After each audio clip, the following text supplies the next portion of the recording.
thing, a family that practices the faith together, that's real important. You have to practice the faith together. Practice it together. You know what the scripture said? Remember Luke 2:41, we just read it? They were headed up to Jerusalem to the Passover festival as usual. Could be two of the more important words in the whole Bible, as usual. You know what the Greek word is for that? Ethos. Ethos means habit, commitment, pattern. It was their habit, their commitment, their pattern. It was who they were as a family. They went up to Jerusalem as usual. It was not a one-off. It was not because the preacher was doing a series on sex and so everybody ought to show up. It was not because they had great billboard ads, right? No, it was not because it was back to school Sunday. It was not because it was New Year's. They did it as usual. It was part and parcel of who they were as a family. It was part of their ethos.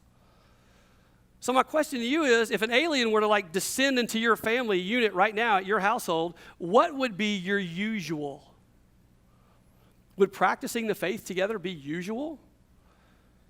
Would they see and look and go back to their alien planet and say, you know what, we checked out the Smiths. They seem to pray a lot together. That was the norm. Or would it be totally foreign?